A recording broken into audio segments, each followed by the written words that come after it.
Tá gravando. Bom dia a todos, de novo, que agora tá gravando aqui. Vamos lá. As duas perguntas que tinham lá, peço desculpas pelo atraso que tem sido constante com o envio das aulas. Eu vou tentar entregar mais cedo as aulas para dar mais tempo para vocês assistirem e postar as perguntas. As perguntas que tinham hoje eram dois agradecimentos dos comentários sobre a disciplina. Agradeço os comentários, muito obrigado. Agora deixa eu pegar as perguntas aqui.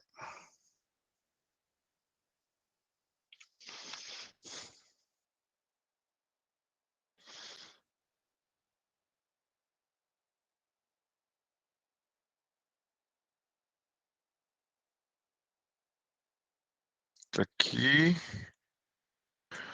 Estamos aqui. As perguntas estão aqui. Vem mais para cá. Então, eu coloquei as duas no mesmo slide.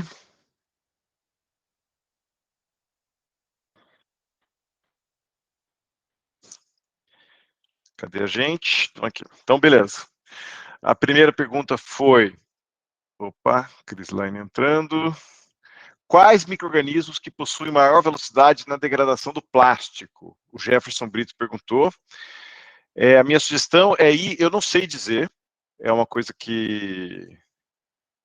Eu acho que varia muito da condição do micro-organismo, da condição do plástico, mas lembram desse paper aqui, que eu falei na aula? Degradation Rates of Plastics in the Environment, aqui, ó. Lembra que tinha 6 plásticos, mais o others, e tinha as condições de degradação aqui, ó.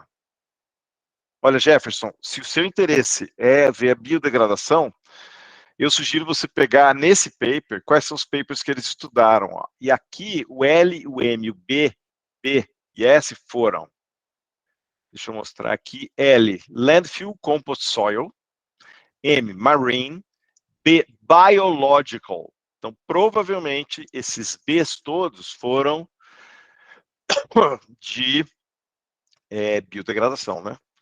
E aí, ó, deixa eu ver a carinha de vocês aqui. Aqui, por exemplo, o PET tem 4 papers, tá vendo? O polietileno, nenhum. O polietileno de baixa, polietileno de alta, nenhum. PVC, nenhum. Polietileno de baixa, 1. PP, 1. E por aí vai. Biológico PS tem 2, né? Um que é sem condição de aceleração, de degradação, outro com. Então, minha sugestão é você pegar esse paper, porque esse paper já elegeu os papers que trabalharam adequadamente o sumiço do plástico com a biodegradação. Eu iria neles. E aí, esse paper, ele cobre, ele não é desse ano, né? Ele é 2020, então ele cobriu bem. Aí eu faria mais uma busca entre os de 2021 e 2022. Mas tá aí, nem são tantos, né? Eles fizeram uma busca legal, mas eles fecharam nos papers que realmente teve sumiço de plástico. O plástico foi embora. Se teve só uma biodegradação parcial, não. Beleza. A Joellen. Gostaria de saber se já tem algo a respeito da influência da umidade do solo na produção de microplásticos. Estou fazendo essa pergunta porque tenho observado que há uma relação direta entre biodegradação e umidade em minhas análises. Joellen, eu não sei se você lembra na aula de fotodegradação, eu mostrei 2 experimentos pequenininhos de um copo pristino, né, um copo não degradado, e o mesmo copo degradado depois escorrendo. Esses copos mostraram como a superfície sofre influência do meio externo com a degradação. Então, a degradação pode modificar a superfície. Então, se você tem um processo regulado pela umidade, ele vai ser mais relevante se o plástico for hidrofílico. Então, se ele entrar degradado, ele vai ter umidade espalhando pela superfície. Se ele entrar pristino e não fotodegradado, hidrofóbico, aí você vai ter menos efeito. Então, quando o solo quando estiver chovendo, vai estar tudo molhado. Se você pegar uma superfície hidrofóbica, um plástico hidrofóbico, e enfiar ele na água, ele vai ficar molhado. Quando você tira da água, aí vai formar aquelas ilhas, aquelas gotas, e vai secar rápido, porque a água não vai ficar na superfície. Então, no solo, você tem uma questão que é ocupar todo o espaço do solo quando está chovendo, porque tem a água migrando pelos espaços entre os agregados do solo. Quando ele seca, aí a superfície que está hidrofóbica vai ficar sem a umidade. Então, não só a umidade do solo, como a umidade na superfície do plástico vai influenciar, mas sim, influencia sim. Então, o solo ele pode estar numa região mais seco, o solo pode ter uma baixa capacidade de retenção de água. Quando a gente trabalha com solo, a gente usa aquele WHC. Você deve controlar isso nos seus experimentos de biodegradação. Então, você Sim, tem... sim. Ah, Joellen! Oi, Joellen! Bom Tudo dia! bem, professor? Bom dia. Então, dependendo do solo, a capacidade de retenção do solo vai ter mais umidade, aí vai ter mais efeito, os micro-organismos que ficam muito bem com a umidade, eles vão ficar mais tempo em condições favoráveis, e aí vai biodegradar melhor. Sim. Era mais ou menos isso, Joelle? Isso, é isso mesmo. Eu estou observando justamente o contrário. Com mais Ah, umidade, a degradação é muito mais lenta.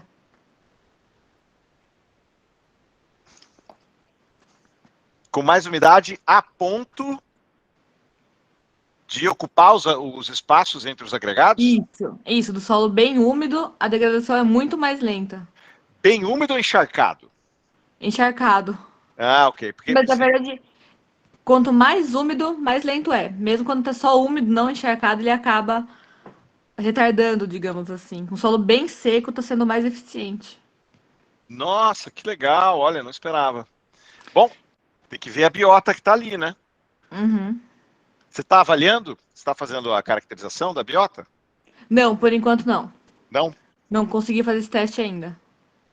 Ah, legal. Mas, nossa, que interessante. Então, quando está encharcado ou alta umidade... Mas solo encharcado é uma boa de fazer experimento com solo encharcado por muito tempo?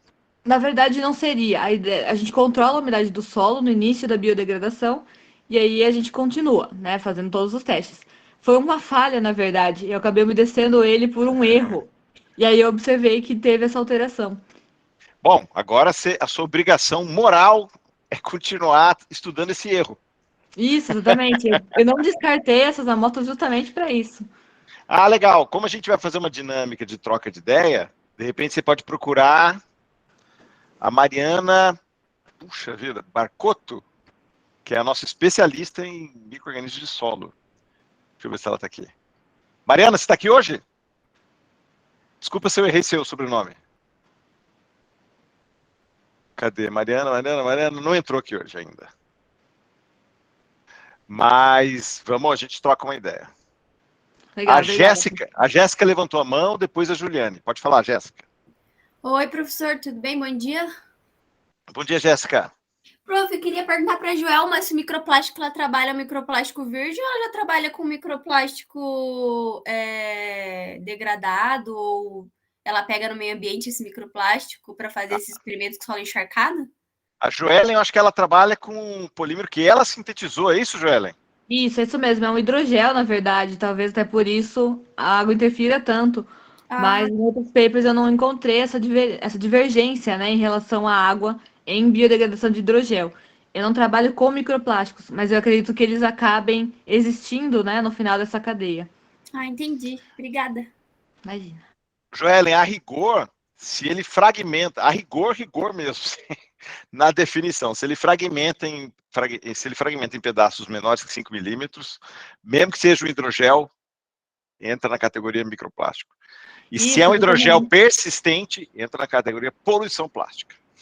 Pois é. Inclusive, nos solos secos, a gente observa que o hidrogel já não existe mais. A gente sabe que pelos Massa. dados da biodegradação, ele ainda está lá, ele ainda está degradando pela liberação de dióxido de carbono, mas ele não é visível mais. Quando a gente mexe, a gente vê só o solo. Então, Que massa. existem microplásticos ali ainda se degradando. Só que a gente não Legal. sabe ainda até que ponto isso vai. Tá bom. Legal. E a Juliane levantou a mão também? Juliane? Bom dia. Bom dia, Juliane. Desculpa. Bom dia a todos. Então, comecei a disciplina com interesse em microplástico em solo, né? E mudei, eu trabalho aqui no setor litoral, aqui em Matinhos, e ontem entreguei meu projeto para tentar o mestrado com microplástico em peixes, né? Vamos tentar analisar na tainha. E daí eu comecei agora a estudar, então eu percebi, onde eu li, que no oceano a degradação do microplástico é mais lenta, assim. Eu comecei agora a estudar, né? Então, assim, foram os artigos que eu encontrei. Alguém sabe me responder sobre isso? Se ele é mais lento em geral no oceano em relação à água doce? Isso, no oceano, porque o que eu li sobre a profundeza, a temperatura, né? Tem essa diminuição na degradação do microplástico, do plástico, né? Ah, ok. Então, eu acho que uma pergunta, tem mais de uma pergunta aí, né?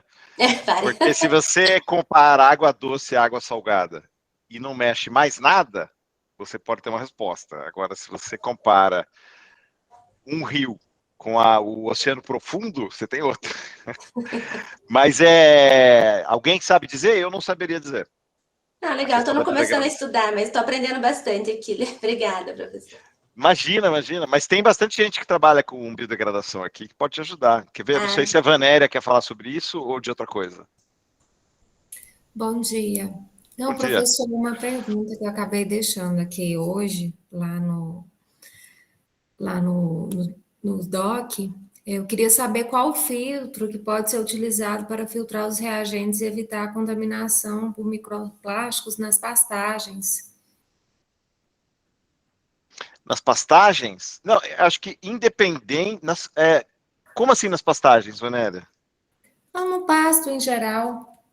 Ah, ok. Você faz a coleta da amostra em pastagem, leva para o laboratório e faz a filtragem, é isso? Eu queria saber... Ou não, a filtragem no local. O filtro que seria melhor para evitar a contaminação desse microplástico. Você está falando dos reagentes? Filtrar os reagentes que você vai usar na sua...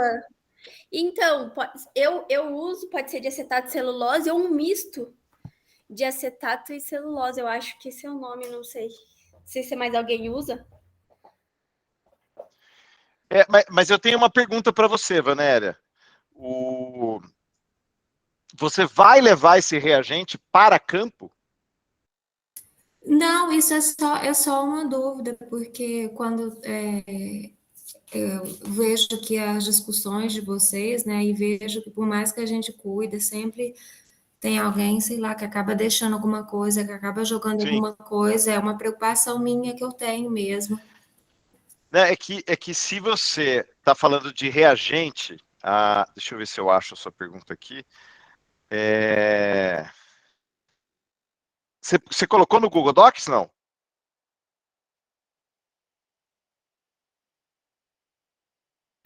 Bom, mas tudo bem. Sim, coloquei. Não vi aqui hoje. Olha só. Coloquei hoje, antes da... tá bom. O filtro, ele é para preparar os reagentes e a água que você vai usar no trabalho de análise de amostra dentro de uma capela, dentro de ambiente controlado. Se você, por algum motivo, for levar algum reagente limpinho, que passou pelo filtro, a campo, no ambiente aberto, aí você estragou esse reagente, porque você vai abrir ele, vai usar ele no ambiente aberto, não controlado, aí não faz sentido. Então, se você quer evitar a contaminação da coleta no campo e levar para o laboratório, aí o seu processo de contaminação, o seu processo de controle é fazer um controle, né, levar, se você está coletando no balde, ver se esse balde tem amostra, é complicado, né, tem que ver caso a caso. Mas um controle muito comum é ver que roupa você está usando, não usar tecido sintético. Se você não pode usar controle de roupa, usa um avental de cor esquisita, a fibra dessa cor esquisita sai. Então, se você tem fibra natural de cor violeta, elas não vão ser consideradas, porque o seu controle é vestir uma roupa por cima da sua roupa que seja violeta, o que é muito esquisito se você for coletar amostra num lugar que as pessoas estão te olhando. O que é esse pessoal com avental de cor violeta andando pelo campo aqui? Mas nesse caso de filtrar os reagentes, Você faz isso num ambiente super controlado, que você tem ou que você está adaptando. E aí, isso que está nesse ambiente controlado, você não leva, não sai dali. Se você vai usar alguma coisa desse ambiente controlado no campo, perdeu. Entendeu? Ficou claro? De nada. Mas no laboratório é o que a Jéssica falou. Usa aqueles filtros de acetato de celulose, de fibra, 0,4, 0,25. Assim, o que você usar de filtro, 0,4 micrômetros. 0,4 micrômetros significa que só passa coisa menor do que 400 nanômetros, que é 0,4 micrômetros. Então, tudo bem. Porque por enquanto, ninguém está trabalhando no laboratório com nanoplástico. É mais no ambiente mais controlado ainda, né? Agora, ninguém está, não. Quer dizer, a maioria não está preocupado com nanoplástico, a gente não tem muito recurso e protocolo desenvolvido para isso. Mas se você não tem esse filtro e tem um filtro de 5 micrômetros, beleza. Você está trabalhando com microplásticos de 20 micrômetros para cima, de 100 micrômetros para cima, o filtro de 5 micrômetros está jóia. Você não vai considerar nada abaixo do seu alvo. Então, você filtrou seu reagente com 5 micrômetros, tudo bem. Toda a contaminação, ela não vai te perturbar. Ficou claro isso? Sempre você adapta o seu recurso, as suas condições, a sua pergunta, o seu, não é público-alvo, o seu objeto de estudo. Legal. Mais alguma pergunta? Não? Ó, eu abri a aula. Ah, o Matheus. Matheus, bom dia, Matheus. Tudo bem? Bom dia, professor. Bom dia, todo mundo. Não, só para falar sobre aquela questão de biodegradação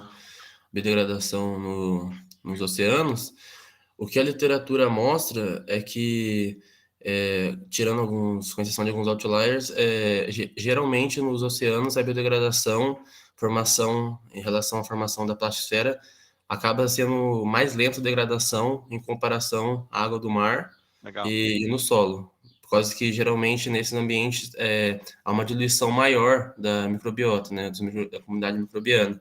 Mas é claro que há exceções, mas alguns estudos mostram isso agora, né? E também agora eles estão revisando, porque muito da biodegradação que eles falam é apenas perda de massa, ou, por exemplo, perda da resistência mecânica, e isso não é biodegradação, né? Isso é degradação. A biodegradação necessariamente tem que passar pelo processo de mineralização, que é a produção final de CO2, biomassa. Então, eles estão também revendo esses termos, né? E hoje há um banco de dados para resultados de biodegradação. É de um artigo chamado Gambarino, 2021, que é desde 1974 a 2020. Ele reuniu todos os estudos de biodegradação para 66 tipos de polímeros. E é muito legal, porque o material suplementar dele é interativo, então você filtra ali e você consegue cada trabalho com o método, tudo certinho para cada polímero, né? Por exemplo, o polietileno de baixa densidade já tem 176 trabalhos, 100 repetições. Que legal. E que trabalho é esse? Eu vou divulgar para a galera aí. Depois eu posso enviar. É um paper, né? Que é mais propaganda até o próprio banco de dados. O sobrenome do primeiro autor é Gambarini. É um brasileiro, inclusive. Ah, De massa. 2021. É com uma equipe lá de Israel, se não me engano, que ele fez. Show. Ah, vou buscar isso aí. Legal. Vou divulgar no próximo e-mail.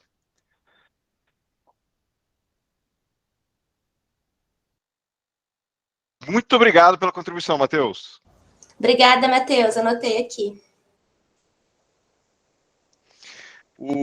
Então, vamos lá. Deixa eu compartilhar a tela de novo. Deixa eu ir para a aula síncrona, que eu falei que eu ia fazer um resuminho da relevância ambiental, porque acho que vocês não tiveram tempo de ver o vídeo. Tchananana.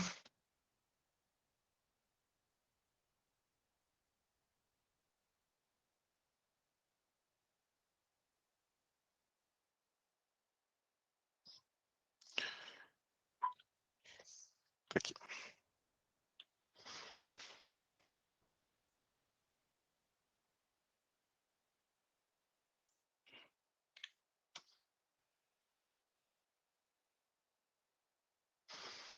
Muito bem.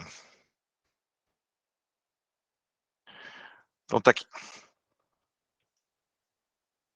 Esse espacinho azul é onde vai a minha webcam quando eu gravo. Então deixa eu voltar para eu ter certeza que eu não estou em cima de nada relevante aqui para a apresentação. Então, beleza.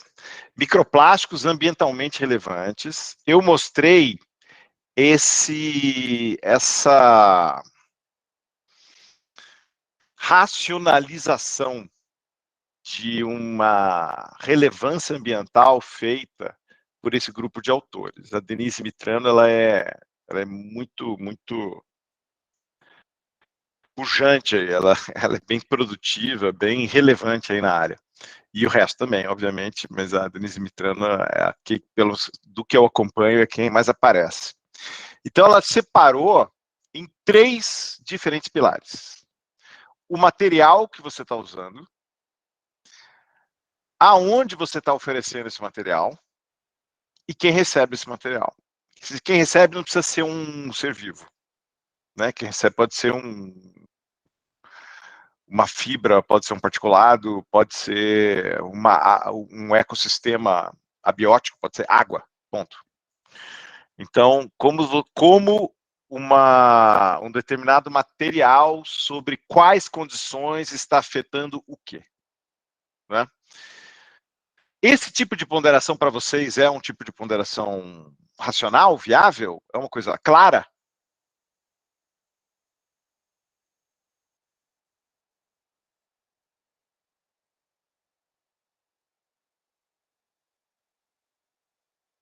Podem falar, podem falar. Podem se manifestar via chat. O chat está fechado, professor. Ai, caramba, como eu posso ter feito? Pronto, abriu. Obrigado, valeu por avisar. É uma coisa racional, uma coisa que faz sentido para vocês? Prof, Oi. você pode perguntar de novo, que eu não prestei atenção na pergunta? Posso, claro. Imagina. Obrigada. Espera aí. Deixa eu mostrar aqui. É em relação a isso aqui, ó. Eu tenho essa racionalização do que é uma relevância ambiental, desse paper, cujo título é O que é ambientalmente relevante? A framework, quer dizer, um conjunto de condições para avançar a pesquisa no destino e efeitos ambientais de nanomateriais engenheirados, que é um termo que a gente não usa, ou de engenharia. Aqui, ó, ela colocou em 3 pilares, ó, Properties of Engineered Nanomaterials, está aqui. ENM, então, propriedade dos materiais nano-engenheirados, é um termo que eu inventei. Outro são as condições experimentais, e o outro são efeitos e exposição. Então, tá aqui, ó. Materiais pristinos está num extremo, que eu dei uma ampliada aqui no vídeo que eu mandei para vocês ontem. O pristino está num extremo. A água ultrapura, o pristino está no extremo de materiais. O outro extremo está os materiais que são liberados ou envelhecidos. Tá ok? Ou seja, materiais pristino, que ninguém mexeu, o material que foi liberado, que faz parte de uma formulação, que estava numa roupa, nanopartícula de prata, que é bem para essa área esse paper aí. Os outros 2 extremos são água ultrapura, que está aqui embaixo, ó, água ultrapura, e a parte de cima eu ampliei ali, ó, matriz complexa. Então está aqui nesse sisteminha. Então aqui posso subir desde o mais simples até o mais complexo. E os organismos que recebem, ou os espaços que recebem essas condições.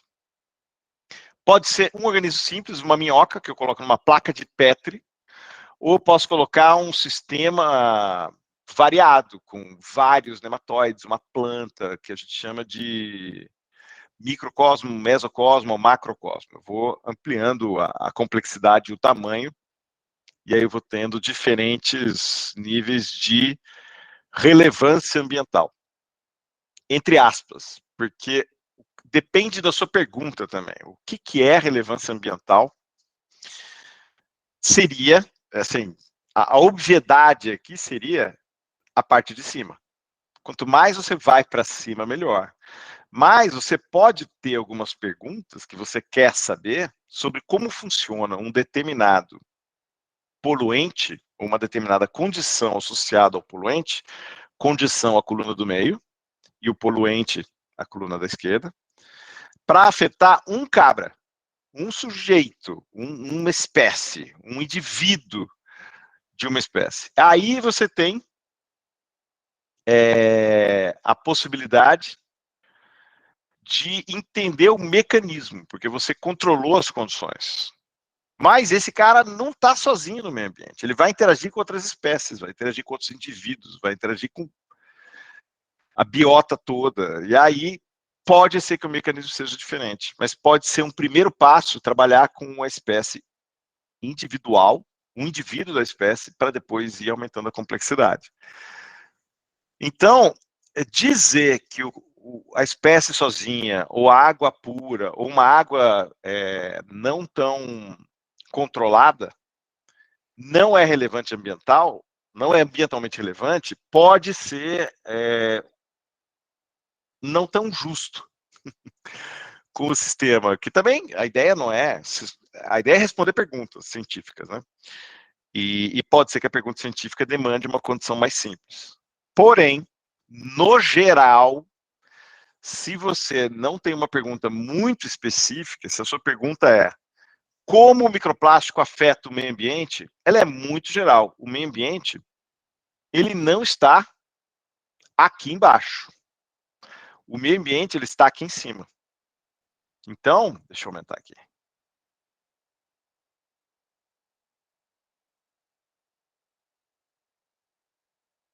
Certamente o meio ambiente não está em pegar um plástico pristino, colocar ele numa água ultra pura e jogar dentro dessa água ultra pura aquele peixinho zebra. Então, isso talvez, se você não tem uma pergunta muito específica sobre processos no peixinho zebra, você talvez não esteja dando uma contribuição para o contexto ambiental na sua pesquisa. Você pode estar dando uma contribuição individual para entender o mecanismo do microplástico, usando água ultrapura, porque você quer ter certeza que não tem nenhum outro efeito, porque você não tem como controlar qual é o efeito desse sistema, qual é o efeito dessa condição de controle naquele indivíduo. Então, você tem uma contribuição que é ambientalmente relevante, usando condições materiais em indivíduos que não são as encontradas quando você vai fazer uma pesquisa de campo. Não quer dizer que você não está respondendo uma pergunta cientificamente relevante.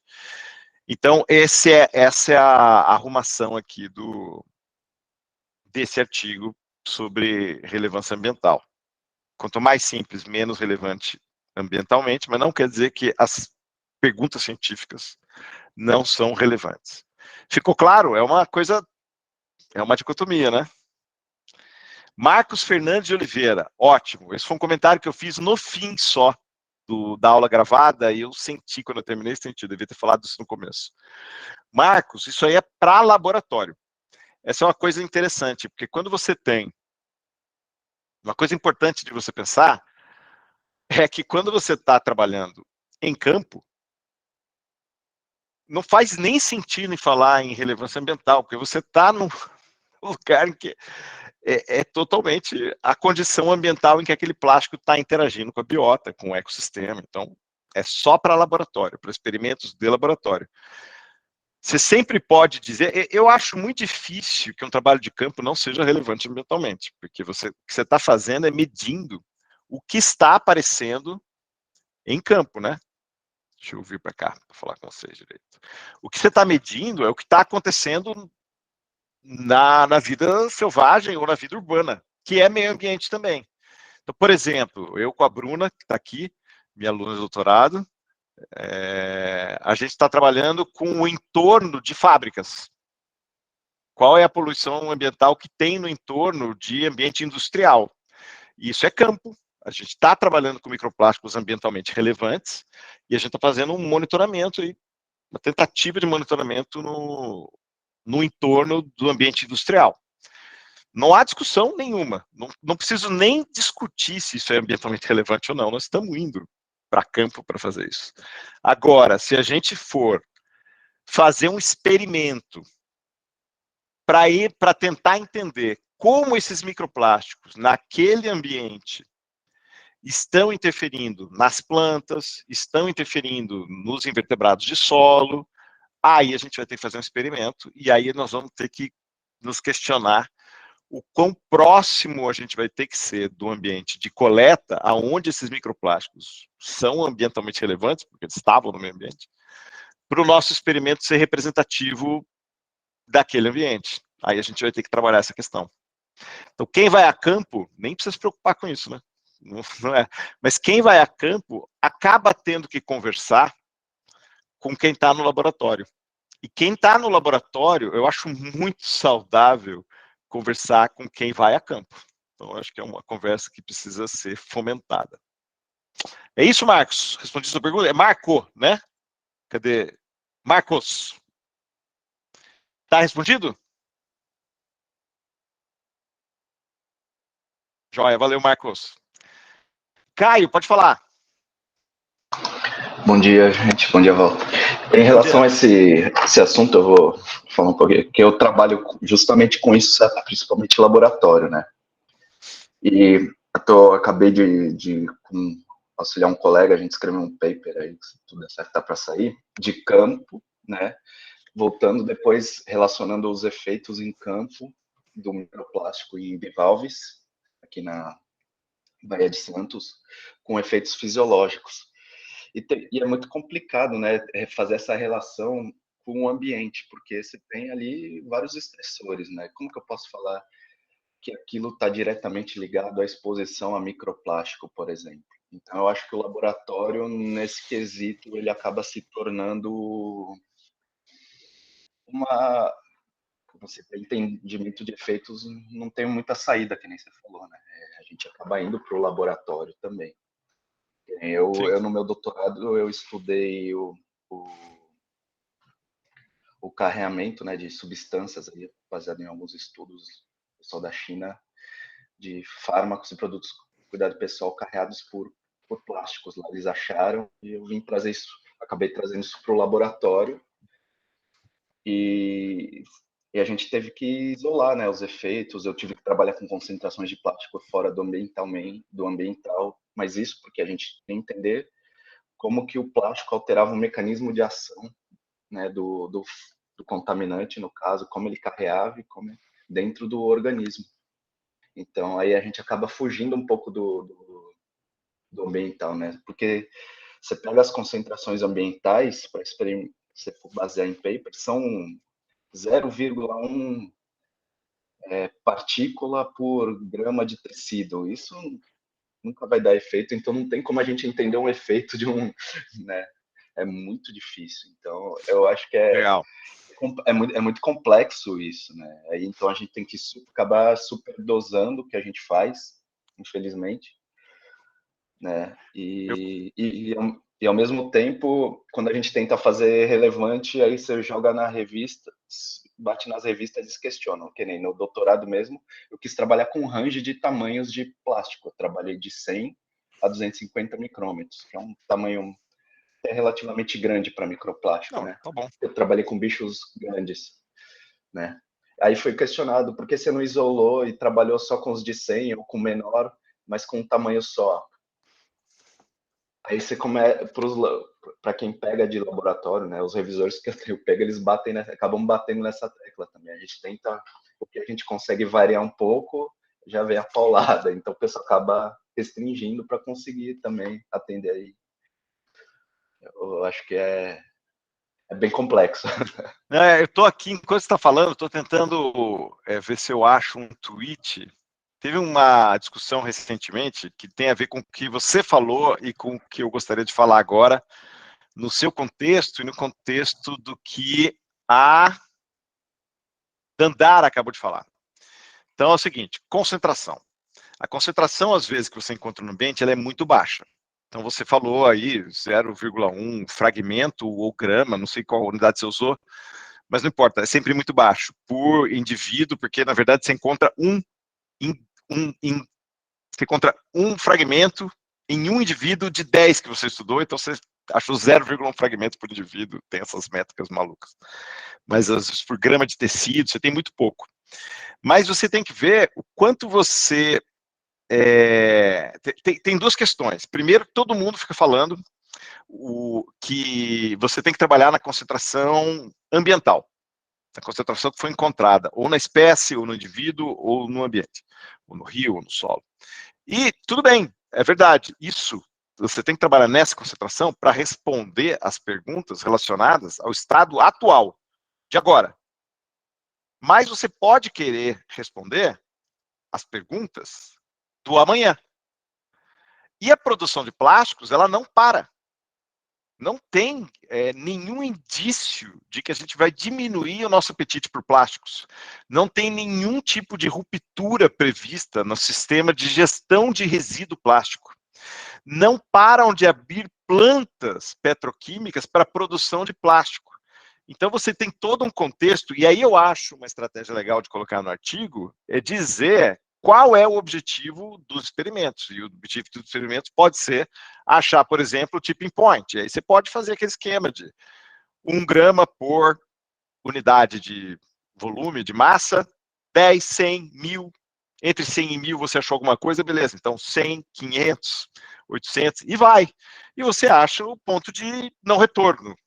E aí você tem uma informação relevante, porque você alimenta as políticas públicas para poder falar, ó, a partir desse momento, fudeu. Então, não é a concentração de hoje, mas está aqui essa concentração. Ou até tal concentração, não vimos resultado específico. Ou aumentou a concentração, porque o nosso método de medida não é sensível para baixas concentrações. E aí você vê aonde você pode encaixar os seus resultados no que se chama ambientalmente relevante, mas é um mito essa questão, um mito que muita gente segue, essa questão de que você trabalhar fora da concentração na qual o poluente é encontrado, o poluente ou contaminante é encontrado, não é relevante. Só depende da pergunta que você está querendo responder. Uma coisa interessante que acabou me ajudando, né? O paper acabou saindo tudo porque eu achei os papers de modelagem têm ajudado bastante a gente. Eu achei um paper de 2017 que eu trabalhei numa concentração de microplástico de 250 miligramas litro, é bem alta, né? Assim. Só que um pessoal lá acho que é da Noruega, Dinamarca, em 2017 eles fizeram uma simulação de lançamento ali no Mar Báltico, ali, e eles lá têm tratamentos até avançados, né?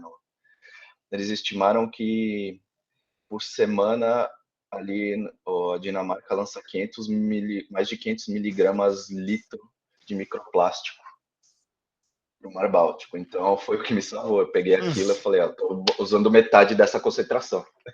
Exatamente. Né? É isso aí. Então... mas isso é um problema, porque aí, quando você fica muito focado, assim, tem que ter a concentração ambiental, você vai achar um paper que vai achar a concentração ambiental, assim, não 100% de chance. Como eu comentei na aula, tinha um paper que usou molaridade para ver concentração de microplástico. Mas aqui, ó, cadê a aula? Eu acho que eu comentei isso na aula, né? Deixa eu voltar para cá. Aqui. Aqui você tem uma variação de concentração de paper de 10/8 do mais concentrado para o menos concentrado. 10/8 é 1.000 milhões, 100 milhões de vezes. Então, quer dizer, você pode buscar. E eu acho, o pessoal tem desvalorizado a busca por hotspot. Eu acho isso errado, porque eu acho que hotspot, ele é uma concentração local, mas ele é uma concentração local em lugares bastante relevantes, dependendo da situação. Por exemplo, os ponds lá de stormwater que o pessoal filtra água de chuva antes de ir para o ambiente, realmente é um hotspot artificial. Você cria aquele hotspot. Mas tem hotspots naturais. Eu achei uma das maiores concentrações de microplástico no mundo em solo do lado de uma parede de grafite. É o grafite? É o grafite. É um proxy, a gente não estava atrás de grafite, né? A gente estava atrás de pintura por spray, acho que eu já comentei aqui em alguma aula anterior. E aí o grafite é um proxy. E a pintura por spray, ela produz muito microplástico e pouquíssimo analisado. Isso acontece se você é vizinho de uma funilaria, você está respirando microplástico de tinta e as suas plantas todas estão cheias de microplástico de tinta. É um hotspot que a gente precisa lidar, porque isso precisa, é um tipo de fonte de poluente que precisa ser regulado. Então, faz sentido, é uma concentração altíssima e não é ambientalmente... Muita gente acha que não é ambientalmente relevante, mas está no meio ambiente. Ó, eu achei aqui, deixa eu fazer uma propaganda para vocês, não minha. Aqui, ó, esse vocês estão vendo invertido ou normal? Normal, professor. Normal? Chama Plastisphere. Deixa eu deixar ela maior aqui. Vou parar a apresentação. Chama Plastisphere. É um podcast que é de uma jornalista alemã chamada Anja Krieger. E ela tem um podcast sobre poluição plástica em geral. É excelente, excelente podcast. E ela soltou, acho que ela está preparando um episódio, ela soltou no Twitter uma pergunta: quais são os principais mitos da poluição plástica? E aí o cara que é o Scott Coffin, que é o cara que está por trás da regulamentação da água potável lá na Califórnia, ele postou esse aqui, ó. Eu vou ler para vocês. O mito que ele está falando é: estudos de toxicidade são inúteis, a não ser que eles usem concentrações ambientalmente relevantes de microplásticos.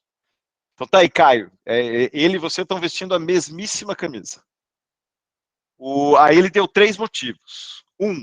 Nós precisamos de uma relação de dose-resposta para poder discutir a questão, que é o que eu falei. Você tem que achar qual é o ponto de não retorno. 2, nós ainda não sabemos as concentrações de nanoplásticos no ambiente. Então, você está liberado para usar a concentração de nanoplástico que você quiser, até para quem acredita que você não pode trabalhar se não for na concentração ambiental. Eu acho que pode, só depende da pergunta que você tem. 3, nós só soubemos a concentração de microplásticos no ambiente de maneira relevante, né, de maneira sistemática, há aproximadamente 2 anos atrás, ou seja, não podia fazer nada antes disso. Está errado. E aí ele elencou isso como os mitos para ele, mas não serviu. Aí a Anja respondeu que é um mito, não é um mito do público geral, é um mito que a gente tem dentro do arcabouço do mundo acadêmico aí. Mas, legal. Peraí, eu mostrei aqui a concentração. Não, beleza, é isso. Eu mostrei a concentração para vocês. Acho que era isso que eu ia falar do comentário do Caio com a Dandara. Peraí, tá, deixa eu compartilhar de novo. Eu mostrei a concentração aqui. Maravilha, é isso mesmo. Tá? Então, sobre concentração, tá claro para vocês? Caio, obrigado por você ter colocado isso, porque foi bem relevante. Ó, Caio, a Luana pediu para você falar para ela o artigo que você citou.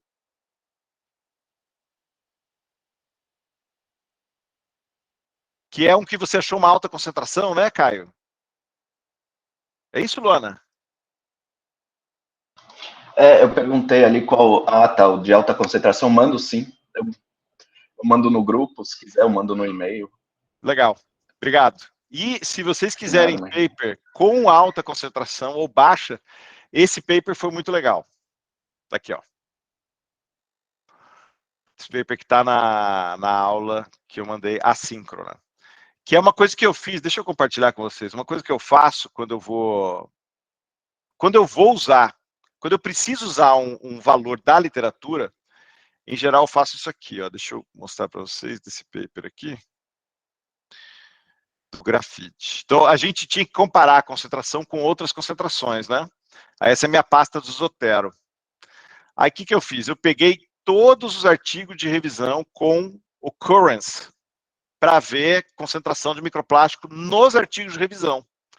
Porque os caras já fizeram esse trabalho para você. Então, não procure os artigos para pegar as informações.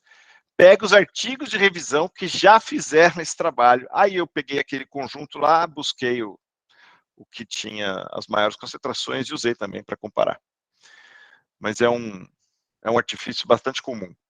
Dandara, alguns artigos estabelecem classes de concentração de microplásticos ambientalmente relevantes. E no tamanho, usei tamanhos ingeridos por bivalves que já foram identificados na literatura. Legal. Não, bivalve tem a questão... Tem duas questões de bivalve, né? Tem o que entra e depois sai na forma de fezes, e tem o que não entra e que sai na forma de pseudofezes. As pseudofezes, que são microplásticos maiores do que os que ele consegue ingerir, eles são também um jeito de você preparar, misturar a matéria orgânica com os microplásticos maiores do que o bivalve quer e formar as pseudofezes, que ele libera num lugar diferente. Mas é um amontoado de matéria orgânica com microplástico, então ele já sai numa matriz mais complexa e provavelmente muito mais fácil de um peixe tentar aproveitar essas pseudofezes para comer. Então, olha só, o tamanho, às vezes o tamanho maior do que o que você precisa para fazer a ingestão é importante. Tem um paper recente que eu mandei para um colaborador de larva de isopor, né? É um assunto que o pessoal que tem aparecido bastante resultado. E tem um paper que falou que o microplástico não estava nas fezes. Porque a larva, ela não engoliu o isopor, mas ela mastigou muito o isopor, e mastigou mesmo. E a larva ficou toda suja de isopor, então o pessoal entendeu que era um modo de transporte, porque ela mastigou, formou microplástico, mas não entrou, e ficou na superfície. Então, ela simplesmente é uma fabriquinha de produção de microplástico e não tem nada a ver com ingestão. Louco, né? Marcos, pode falar. Bom dia, Walter. Bom dia a todos. Bom dia, Marcos. Uma pergunta. Essa larva que você falou, eu posso conjecturar que grandes quantidades de pequenos animais que hoje estão atacando as produções agrícolas podem ter no seu organismo concentração de microplásticos e, com isso, não serem tão suscetíveis aos defensivos utilizados?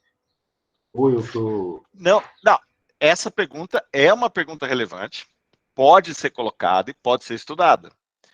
Parece uma coisa que é passível de ser respondida. Mas o pessoal que trabalha com larva, no que eu tenho lido, em geral, eles trabalham com um tipo de larva, eu não sei qual é, mas as pessoas com quem eu converso me dizem que é um tipo e está faltando estudar outros tipos de larva.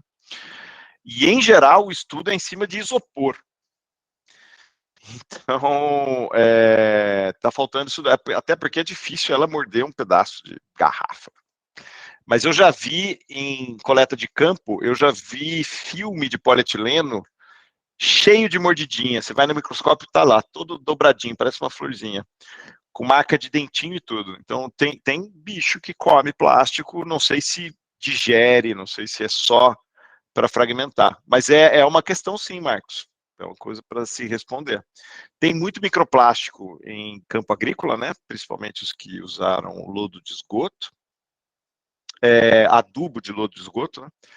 Então, e fora multifilm e outros usos de plástico na agricultura. Então, sim, é uma questão relevante.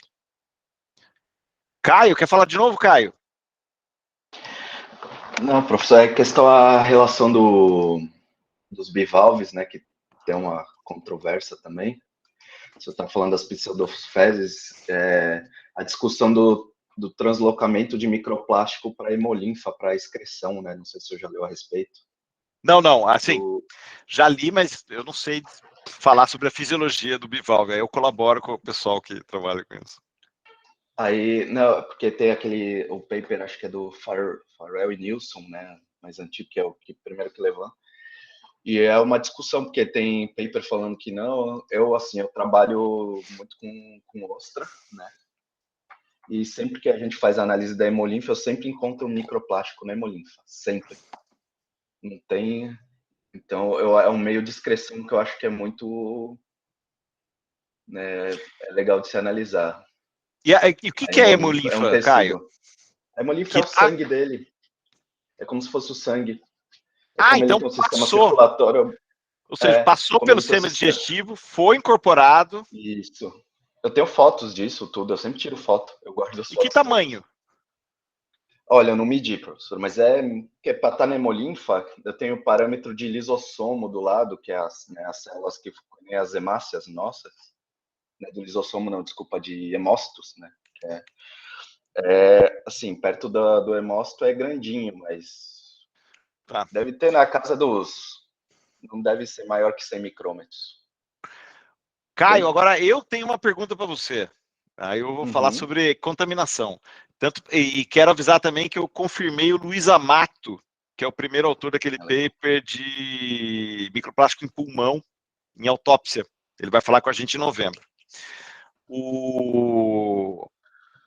Como que você fez o controle para saber que esse microplástico está na hemolinfa ou foi para a hemolinfa quando você cortou o tecido?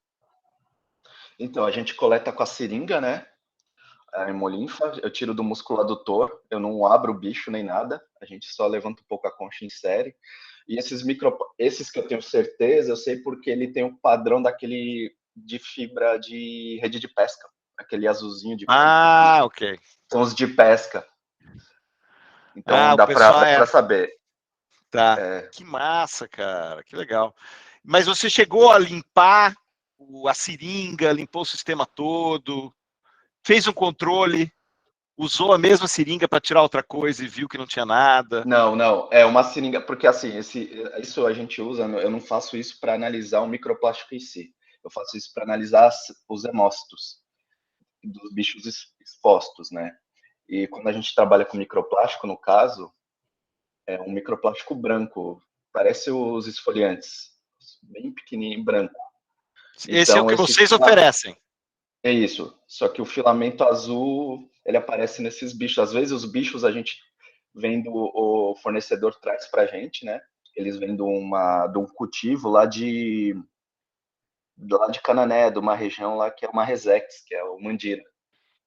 Às vezes eu acho que a própria cama onde eles criam tem uma retrocontaminação de microplástico ali. Eu já comi muita ostra lá, fui num congresso lá, comi bastante ostra, comi microplástico então. Bom, eu não tinha nem dúvida. Ô, Caio, mas isso que você achou no sangue, na hemolinfa, já não é um resultado? Pode ser. Porque isso aí você pegou a ostra local, sim. Se você sabe a condição, você determinou a presença de microplástico na hemolinfa, passou do sistema digestivo, foi incorporado.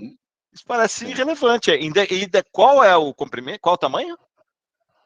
Eu preciso medir. Eu tenho ele guardado, mas deve ter uns 100 micrômetros no máximo. Eu acho que é menor ainda. Porque 100 micrômetros é grandíssimo para passar por tudo isso, né? Porque eu olho eles no aumento de 400 a célula para poder enxergar a célula, o hemócito. Aí ele fica grande, né? Então deve ser bem menor que isso. De repente deve ser. Legal, bom. Deve ser 10. Então, aí já é mais legal, mas. Aqui não dá para mandar foto por aqui, né? Senão mandava para vocês verem. Eu tenho foto. Não, mas dá, acho que você pode compartilhar a tela. Você quer compartilhar? Deixa eu ver aqui se eu consigo baixar aqui as fotos. Matar a curiosidade da gente. Só um momentinho só. Deixa eu parar a apresentação aqui. Oi, pessoal, bom dia, tudo bem? Oi, Dandara. Oi, enquanto o Caio vai projetando aí, eu quero compartilhar também. Como disse para vocês, eu trabalho numa região de interior, a internet é a rádio, fica um pouco difícil a participação. Mas agora que ela tá boa, vou aproveitar para compartilhar. Eu também tenho trabalhado com bivalves, e aí a gente faz exposição em laboratório de 2 microplásticos com tamanhos parecidos em concentrações diferentes. E foi um grande desafio também encontrar uma concentração, porque a banca que acompanha o projeto de doutorado, eles pegavam muito no meu pé para que eu trabalhasse como concentração ambientalmente relevante. E aí eu encontrei alguns trabalhos que fazem essa classificação do que é ambientalmente relevante, né? E aí eles fazem uma revisão do que encontra em diversos ambientes aquáticos, e a partir disso cria-se uma classificação. O que é ambientalmente relevante, o que é considerado uma concentração baixa, média e alta de microplásticos a partir de uma revisão de literatura. E aí esses artigos me ajudaram bastante. Eu vou compartilhar o link aqui com o pessoal, mas me ajudaram bastante. E aí, como a exposição em laboratório também vem do sistema de cultivo, antes da exposição, as ostras que eu coleto lá no sistema de cultivo, elas são as minhas ostras que eu chamo de tempo zero. Então, eu também trabalho com a hemolinfa, porque eu vou avaliar os efeitos genotóxicos através do teste do cometa, né, e do micronúcleo de mutagênese, e aí eu coleto o tempo zero para avaliar e também ver como estão as condições daquelas ostras em relação à contaminação de microplásticos, e aí depois eu faço a exposição para eu ter uma noção do que eu expus e como elas chegaram, e isso tem ajudado bastante na discussão dos resultados. Muito legal, muito legal. Bom, acho que já está compensando a gente fazer uma sala separada só de bivalves, né? Tem bastante gente trabalhando com bivalve aqui. Ah, massa! Ah, legal. Bivalve de quem faz esses testes, né? Porque tem uma galera aí. Há pouco tempo eu pedi uma ajuda no grupo de WhatsApp. Quero super agradecer aos colegas que me ajudaram bastante.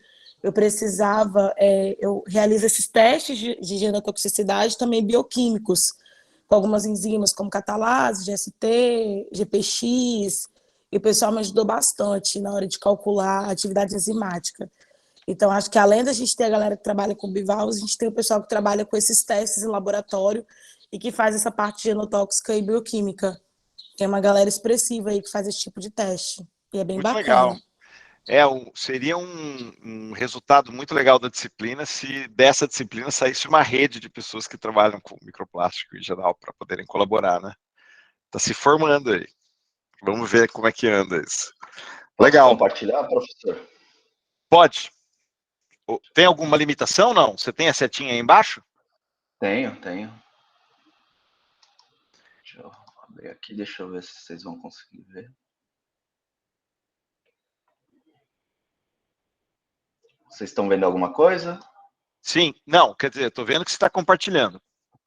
Apareceu uma imagem para vocês? É que eu não vejo mais vocês. Ah, apareceu a tela da aula aqui. Para mim. Não está aparecendo a imagem. Não. Deixa eu tentar de novo, calma aí, vou parar. Acho que você tem que escolher a tela que você tem que compartilhar. Mas eu acho que se você abrir a imagem, dá certo, Caio. Eu abri, só que não foi. Eu vou compartilhar de novo, só um momento. Vou botar a tela inteira.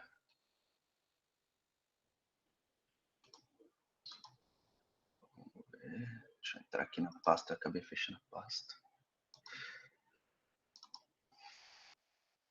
E agora vocês estão vendo? Sim. Sim. Ó, isso aqui é um plástico, esse azul. Tem uns pontos vermelhos na imagem, não sei se vocês conseguem ver. Sim. Isso é um hemócito de mexilhão. Isso é um microplástico. Isso no aumento de 400 vezes no microscópio, tá? E isso aí tem o tamanho de aproximadamente... Então, eu não medi, entendeu, professor? Porque eu estava avaliando esses pontos vermelhos, que eu estava avaliando a saúde celular desses bichos. Tá. Então, a gente avalia os lisossomos, que são os pontos vermelhos da célula. Mas, rateando, você acha? Quer ver? Eu vou mostrar de outro filamento de outro bicho. Eu peço desculpa pela qualidade das fotos, né? Que eu sou muito ruim para tirar foto em microscópio. Aqui tem outro, ó, meio azul também. Aqui a foto também. Isso tudo é hemócito em volta, esses vermelhinhos, então para ter noção do tamanho. Tá. Isso tudo em bivalve. Agora eu tenho de caranguejo também, em hemolinfa de caranguejo. Vou mostrar aqui também. Esse aqui já é hemolinfa de caranguejo. Isso aqui, marronzinho, são artefatos, tá? Da hemolinfa e do caranguejo. O filamento é esse azul aqui, ó, comprido, que eu tô passando certo, não sei se vocês estão vendo. É legal. Esse Eu fiquei na maiorzinho, dúvida porque com o os outros caranguejo filamentos. Eu fiquei na dúvida dos outros filamentos se eles eram fibrilas ou fibras. Porque a fibra têxtil, ela é um monte de fibrila que é enrolada nela mesma e aí forma uma fibra. E aí, mas a última que você mostrou, como ela tem uma espessura muito homogênea e parece meio transparente, ela já pareceu uma fibrila. Tá, essa aqui, e a né? Jéssica, essa parece, nossa, está linda. Tem outras aqui diferentes, ó. Essa aqui é outra. Essa aqui já é caranguejo, isso aqui já não é bivalve, isso daqui é um bicho, né, que forrageia. Legal. Também ingeriu microplástico. Deixa eu parar de partilhar. Ó, me parece que como você já tem um conjunto de resultados que não eram a sua pergunta científica, né, mas apareceram, acho que se você fizer um bom desenho experimental de controle de contaminação para esse tipo de coleta, eu acho que você tem um resultado relevante aí para mostrar. Até para fazer controle, né? Eu, a partir desses achados, assim, eu tive a ideia de pegar bichos de cultivo e pegar para avaliar a hemolinfa dos bivalves, para ver se não está tendo contaminação deles pelo próprio cultivo. Saiu até um trabalho agora recentemente do pessoal da UFSC, bem legal, que eles associam a contaminação das ostras ali numa área de criação de cassostrea, gigas deles, ao esgoto, né? Pelo alto índice de detergentes, né? Eles acharam altas concentrações de microplástico e detergente e fecharam em esgoto. Só que pela característica dos plásticos, aí eles botaram fotos das fibras e botaram fotos da gaiola onde são cultivadas as ostras. A fibra é da mesma cor da gaiola. Ah, então. Mas isso me parece uma coisa... me parece um tipo de informação relevante para você começar a ter uma política de regulação de quantidade de microplástico dentro de bivalve, para você poder comercializar. Me parece, assim, muito parecido com o que o Scott Coffin, Dave Coffin, não lembro, Coffin, faz lá com as águas. Scott Coffin. Eu vou deixar a Jéssica, obrigado por compartilhar, publica isso aí, Caio. Não deixa para depois, não. Sim, trabalhar. Obrigado por compartilhar as imagens. A Jéssica e a Maria Carolina Sack, que é a nossa engenheira têxtil, levantaram a mão, e depois eu vou para a pergunta da... Cadê a pergunta que eu parei aqui, que é sobre corantes? Walter, desculpa Fala. me enfiar, mas você falou assim, políticas de regulação, e eu não consegui ouvir. Política de regulação de contaminantes em bivalve, em ostra, em mexilhão, que nem aquelas assim, você precisa farinha, tem que ter no máximo tantos fragmentos de inseto, sabe, de pelo animal. Você tem essa coisa para controlar a quantidade de contaminantes em material de consumo humano. Então, como microplástico é uma coisa que a gente está querendo regular, essa regulação na Califórnia vai ser a primeira para água potável quando sair, e parece o tipo de coisa que você tem que é passível de se fazer. Então, você está... Na Califórnia, eles estão fazendo um projeto de lei? Elaborando.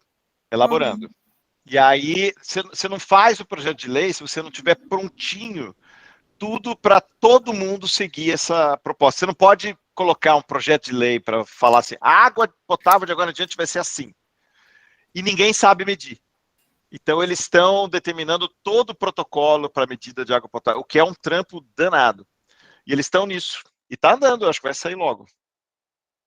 Protocolo para água potável. Água potável. Esse Scott Coffin é o cara para você seguir, para saber disso. O OpenSpec vai ser eleito como uma ferramenta para identificar microplástico provavelmente nessa lei. É o que eles estão falando. Mas não tem problema, pode falar. Era isso que você queria saber, Alessandro? Show. Jéssica?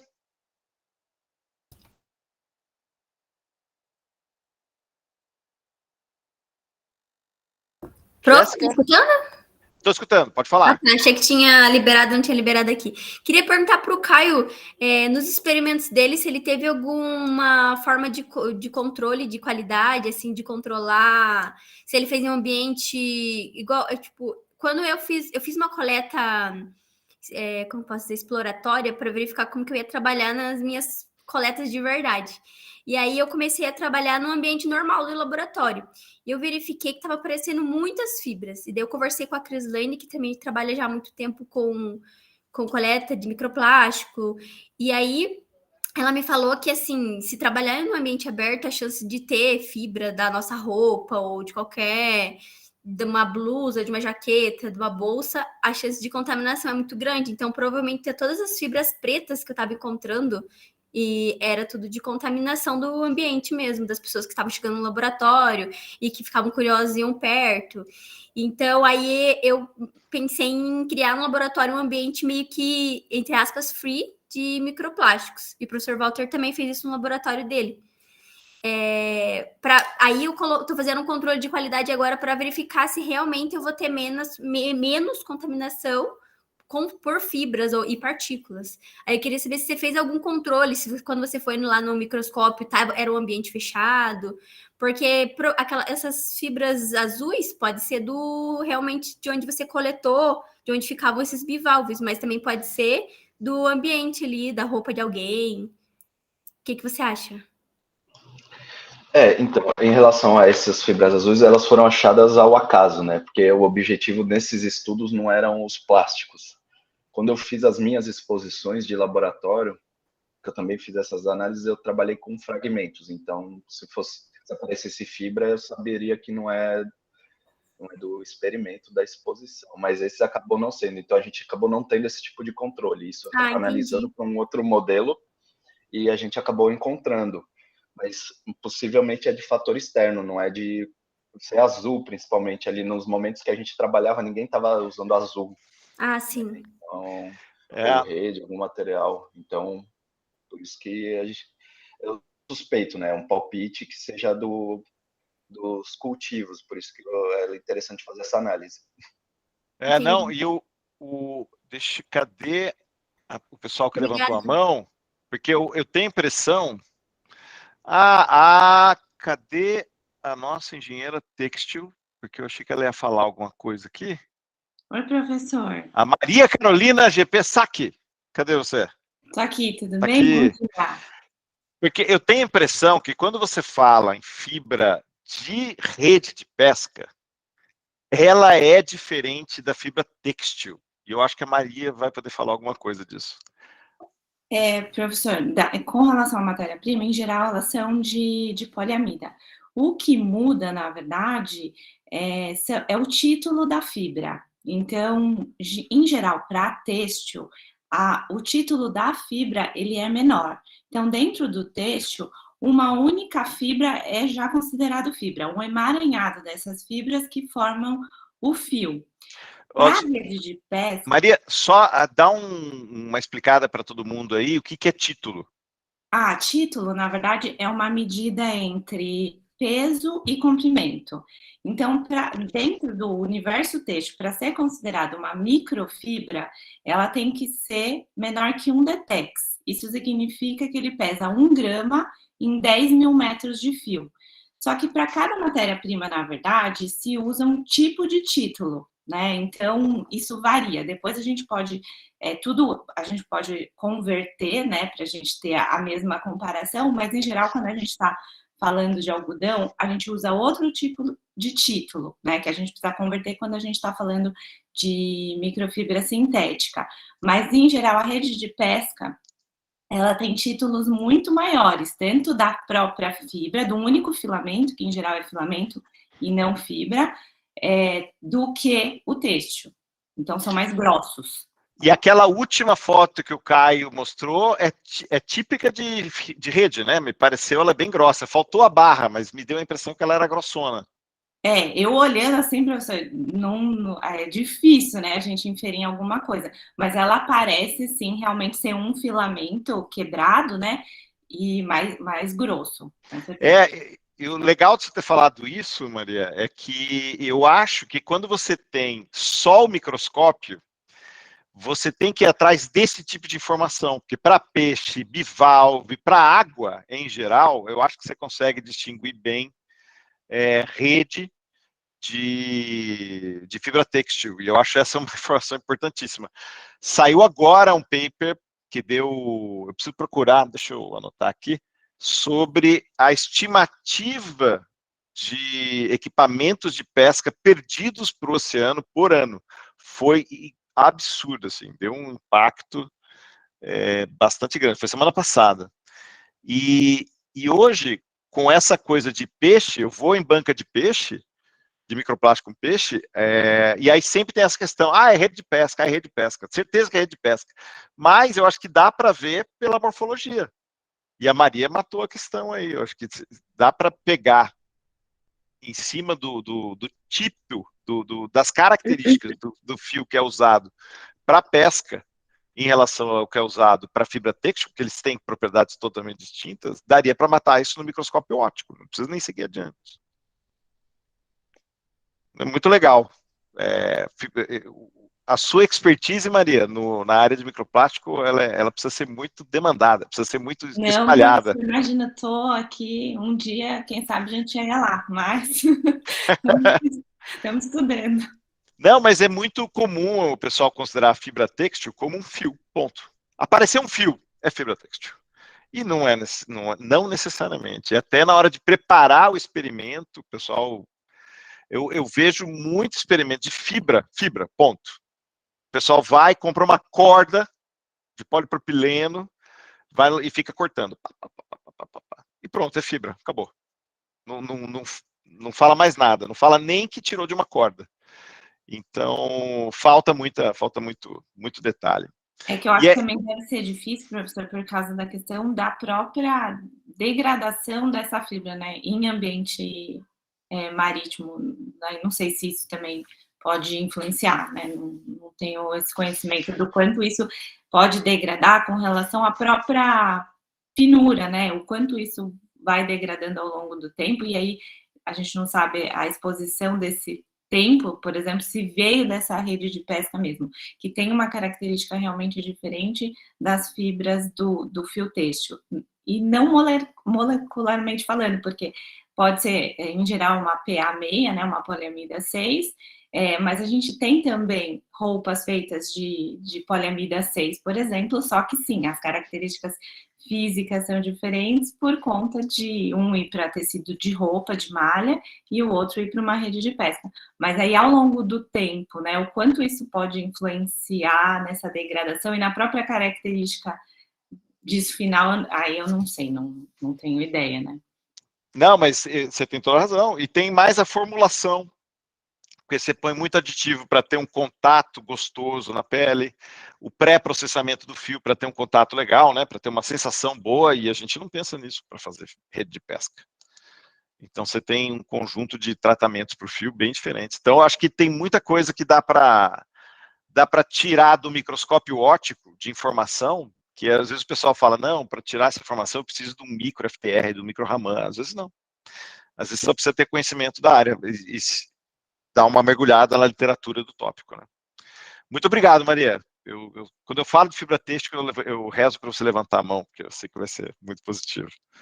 Agora, quem mais levantou aqui? Samantha. Oi, professor, bom dia, tudo bem? Bom dia. Na hora que o senhor estava falando com o Caio, né, sobre a questão da regulamentação e uma possível indicação de regulamentação dos bivalves para comercialização, né? É algo que passa muito na minha cabeça por conta Tô iniciando ainda, né? Não comecei de fato, mas vou começar a pesquisa em leite de consumo, né? Tanto pasteurizado como HT. A minha ideia é pesquisar em todas as formas, né? De tantos os engarrafados, tem aqueles de garrafa de vidro já hoje em dia, enfim. E é uma das minhas ideias indicar isso mesmo, né, na discussão, chamar a atenção dos órgãos fiscalizatórios para essa visão. Mas uma dúvida que eu fico é se eu consigo mesmo indicar isso, porque a gente tem essa dificuldade da padronização da técnica, né? Pelo menos para o leite, tudo que eu encontro de artigo, cada um fez de um jeito. Eu acredito que para as outras áreas seja mais ou menos parecido, né? Então eu fico meio com essa pulga atrás da orelha. Não, mas veja, para você fazer um trabalho que sirva de base para uma regulamentação de um alimento, é um caminho longo, né? A primeira etapa é ter paper no assunto. Então, por exemplo, está tendo agora um movimento para regulamentar a água potável em relação ao microplástico na Califórnia, tomara que saia, mas vai sair muito depois que o Tratado Global for estabelecido em 2024, né? Se sair. Mas eu convido todos a irem acompanhando essa brincadeira, que está tendo vários pré-eventos, acompanha o GPML, acho que já falaram aqui em outra aula. Agora, eles estão fazendo isso porque tem muito paper de microplástico em água, é um assunto que virou. Vai ter essa preocupação do microplástico em leite quando começar a sair papers sobre o tema. Então, e eu acho muito legal, se você tem condição de trabalhar com leite, você já trabalha com leite, né? Você já mandou um e-mail para mim, não foi, Samantha? A gente já trocou uma ideia, né? Eu sou da área já há 2 anos, eu trabalho com inspeção de leite e derivados. Então, é uma coisa legal de ver, não só o leite, mas derivados lácteos, né? E aí... que, por exemplo, o queijo, por exemplo, que é extremamente manipulado, que tem vários outros processamentos, né? Deve ter muito mais do que o próprio leite. Mas o desafio legal, bem legal mesmo, é o...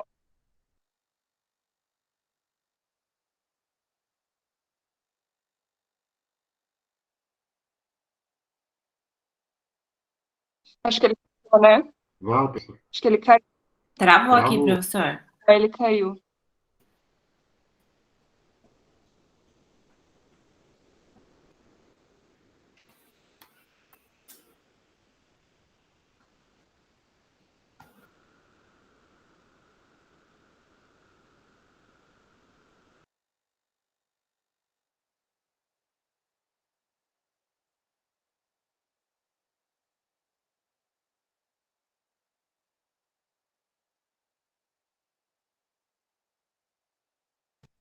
Samantha?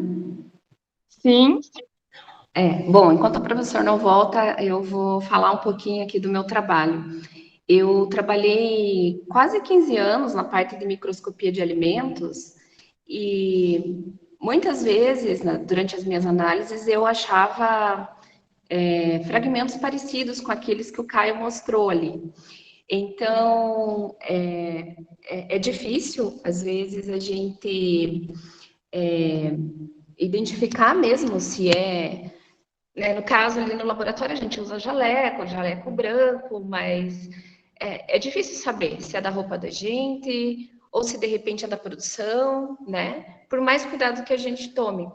Então, eu fiquei pensando nessa questão dos derivados de leite que você está falando, né? E como eu já vi isso em alguns alimentos, e às vezes, assim, não tinha nada a ver com a roupa que a gente estava usando no dia, por baixo do jaleco. Então, eu acredito que venham alimentos contaminados da indústria mesmo, sabe? Ele também pode ser da água que a indústria está usando, do cuidado no processamento desses produtos, né? Eu acho que vai ser uma coisa bem complicada de se colocar isso numa legislação. Pensando, né, que todo mundo daí teria que ter o cuidado de estar super paramentado e o ambiente super controlado em relação aos microplásticos, né? E mesmo no nosso laboratório ali que faz essas análises, eu penso assim que a gente teria que ter um cuidado muito maior ainda com a contaminação por microplásticos, né? Então, o nosso objetivo no laboratório principal é de procurar realmente pelos de animais, identificar esses pelos, fragmentos de insetos, identificar se é de um inseto que poderia ser prejudicial à saúde humana ou não, né? Então, e eventualmente apareciam ali uns microplásticos, mas eu nem estava envolvida nesse cenário na época, né? Então, é algo assim para se pensar. Eu acho que vai mexer, se for analisar para alimento, vai se mexer assim, com toda a estrutura, desde a produção, de repente desde a coleta lá no campo, né? De repente vai ficar bem complicado. Até a análise no laboratório, né? Sim, obrigada pela contribuição, porque é realmente isso, né? Eu acho que até comentei ali no chat, né, que esses tempos que eu vi agora atrás, saiu já estudo piloto mostrando que vem desde a vaca, então é complicado, né? Tá no alimento do animal também, na água do animal, daí tem a indústria, então é um universo. Eu voltei aqui, vocês estão me ouvindo? Oi, professor, agora sim. Mas vocês acertaram aí? Sim, o professor, eu estava comentando com ela que eu trabalhei com análise de alimentos, né, para procurar pelos de animais, fragmentos de insetos. Eu trabalhei com isso por quase 15 anos. E apesar de eu ter esse pezinho mais na parte de ecotoxicologia, né, mas o meu trabalho dentro do laboratório era esse. E eu estava falando para ela que de vez em quando eu achava algumas amostras, mesmo produtos processados, né, com alguns microplásticos. E assim, por mais que a gente não tivesse todo esse cuidado que você tem que ter para analisar o microplástico, a gente usava jaleco e às vezes encontrava realmente fragmentos ali de coisas que não tinha nada a ver com a roupa que a gente estava usando, né? Então eu estava comentando com ela que, assim, controlar esse tipo de coisa, né, os microplásticos em alimentos, eu acho que vai ser, assim, uma tarefa bem complicada, no sentido de que você teria que controlar lá o que está no campo, como que as pessoas que vão processar esse alimento vão estar vestidas, né? Enfim, acho que mexeria com toda a cadeia de produção ali do alimento. E fora isso, o próprio laboratório que está analisando teria que também ter um cuidado muito maior com a questão dos microplásticos. Então, eu acho que é complicado. Mas eu acho que é importante, né? Até eu estava comentando agora, né, da própria alimentação, do gado. Então, é a água que se está utilizando no processo, né? É a água, é a alimentação, né? Como que está sendo feita a coleta no campo. Enfim, é um mundo de coisas aí. Não, eu queria chamar a atenção, eu vou abrir para as outras pessoas que estão inscritas, só chamar a atenção que para a questão de alimentos em geral, uma lacuna. Bom, não posso esquecer de fomentar, de exortar a Samantha a tocar o barco nesse trabalho de microplástico de leite, porque é um trabalho legal. E eu acho, na minha opinião, falar para todo mundo aqui, uma lacuna na área de microplástico é alimentos complexos. Porque, microplástico em água, show. Microplástico em leite, já é mais complexo, é uma emulsão, né? Microplástico em cerveja, beleza, é filtro. Microplástico em vinho, é filtro, você filtra a bebida. Microplástico em lasanha congelada, aí eu quero ver, sabe? E eu acho que vai ter que ter eu acho que essa pode talvez ser uma demanda para análise de microplástico, ou seja, alimentos complexos, alimento em camada, bolo acho que talvez seja mais simples, mas de qualquer jeito é mais complexo do que em água. Então, acho que a indústria de alimentos, talvez, a depender de como ande o tratado global, pode ser uma demanda na indústria de alimentos, pode ser uma habilidade legal ter essa experiência em análise de microplásticos. Só fazer esse comentário. Só uma colocação. Oi. Então, os próprios métodos de extração, por exemplo, dessas sujidades que a gente chama, né? Eles envolvem muito processamento, sabe? Então, dependendo, assim, por exemplo, um macarrão, você tem que fazer uma hidrólise ácida, às vezes o produto vai para autoclave, depois você peneira, depois coloca ou heptano na amostra, ou vaselina, coloca ácido de novo, dependendo do produto, né? Então, tem vários protocolos. Isso para pegar pelo. Para pegar pelo, para pegar fragmento de inseto. E eu acredito que para pegar microplástico, teria que fazer um processamento igual, porque você tem que desmanchar a amostra, né? Então, se é um macarrão, se é... Mesmo farinha de trigo, a gente faz uma hidrólise ácida, na autoclave também. Muitos produtos não vão para autoclave, mas muitos vão, né? Biscoito, por exemplo, pão, bolo, todos esses produtos, eles são bem complexos na análise. Então, você tem que fazer essa hidrólise ácida, tem que peneirar numa peneira de malha 230 e tem que fazer essa separação com heptano ou com vaselina, dependendo do produto, né? No caso do leite, pelas análises que eu já fiz, assim, o leite, normalmente, a gente ou mistura carbonato de sódio ou faz direto a filtração. Ou ainda, o que você pode fazer é filtrar ele numa peneira bem fina. Então, aqui a gente usava a peneira de malha 230. Ela é 0,63 micrômetros. Não sei se para microplástico, se você quer pegar coisas menores, teria que ser menor, né? Mas, assim, muitas vezes eu uso a peneira como uma forma de limpar melhor a amostra, porque às vezes você só filtrando, por exemplo, um vinho, um leite, se você só filtrar, às vezes fica muito material em cima do papel de filtro que você vai analisar depois, né? Então, muitas vezes eu uso essa peneira como uma forma de limpar mais a amostra para depois filtrar. Eu acredito que eu acredito que a Samantha consiga fazer uma coisa assim, mais fácil nesse sentido do leite, usando filtração, né? E, de repente, uma peneira de malha bem fina, mas daí tem que ver, né? A peneira que você vai usar. Eu vou comprar uma peneira, mas eu vou associar com tratamento enzimático e um pouco do oxidativo com peróxido de hidrogênio, mas assim, eu vou tentar ser mais conservadora do que os artigos que deixam com aquecimento, eu vou tentar evitar essas coisas para minimizar a interferência nas partículas possivelmente presentes. E uma vez que você determine a população mais provável, você depois tem que validar o seu método.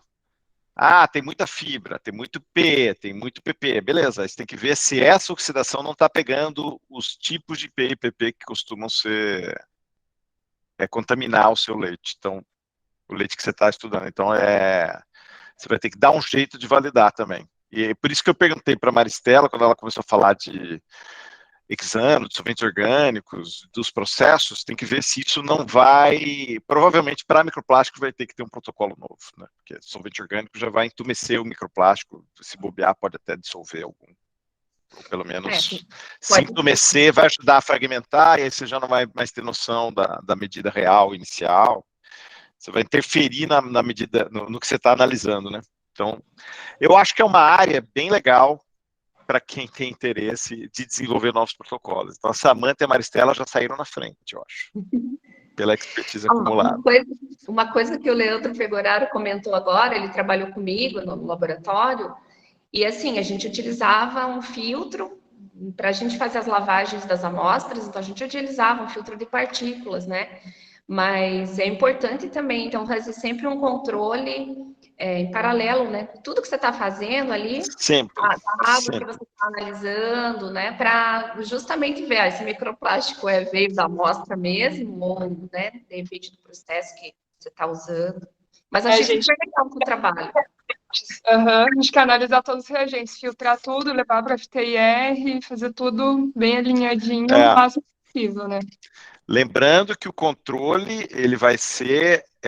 tem parte do controle que você vai ter que criar. Você vai fazer um experimento, você vai detectar na sua convivência com aquele ambiente que você está usando, você vai ver situações em que talvez você tenha que criar um controle que ninguém usou, porque ali você tem uma fonte de contaminação.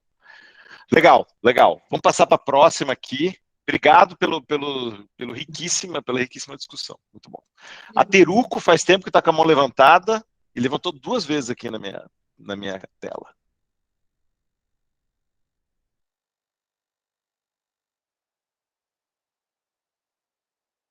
Teruco? Olá, bom dia, professor, tudo bom? Primeira vez que eu estou falando aqui na aula. Me mantive o mais quietinha possível, porque eu sei que quando eu começo a falar, eu não paro nunca mais. Alô, Teruco? Gostaria de agradecer a Maria Carolina, estava falando, eu tinha levantado a mão, na verdade, para fazer um complemento, que era justamente a parte, né, que complementa a parte das qualidades físicas da fibra têxtil, quando ela estava falando dessas questões sobre as diferenças de título e tudo mais, né? O tipo da extrusão, né, ele pode influenciar muito, né? E muitas vezes até pela extrusão você consegue diferenciar o fio que é o da rede e o fio que é pro tecido, né? Porque eles são passados nas peneirinhas diferentes para terem qualidades, brilhos, texturas diferentes. E eu estava acompanhando o chat, né? Teve a pergunta acho que do Marcos, São Marcos, que ele falou sobre aterros sanitários, né? Eu perdi Isso essa. mesmo, Teruco. Show. Alguma Vai lá. É questão porque sobre eu aterros perdi as perguntas do sanitários chat.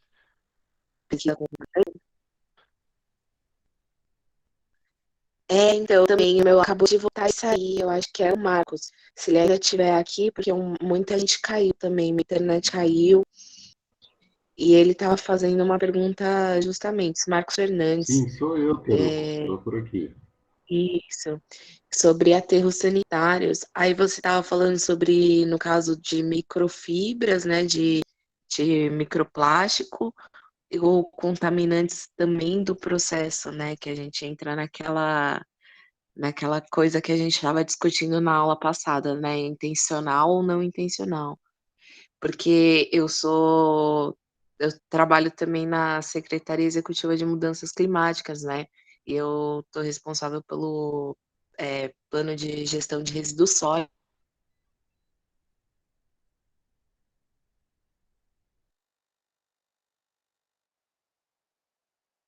Teruco? Como isso é um assunto que a gente está discutindo bastante.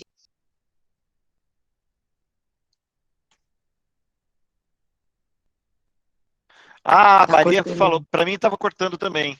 Eu estou perdendo um pouco a Teruco. Nossa, então somos 3, porque para mim também tá cortando horrores. Aqui em Sorocaba está chovendo muito. Acabou a luz com a chuva. Começou a chover muito e acabou a luz do campus. Eu estou no 4G do celular, então provavelmente pode ser eu também. Mas continua, mete bronca.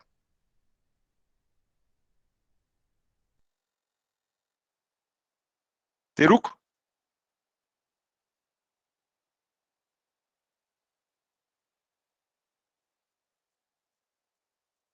Teruco.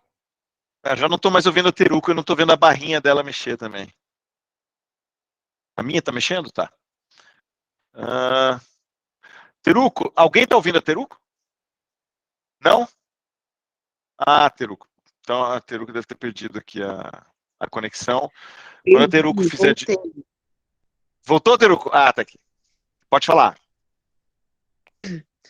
Vocês perderam tudo, né? Eu sou da Secretaria Executiva de Mudanças Climáticas do município, da Prefeitura de São Paulo, né? E estou responsável pelo plano de gestão.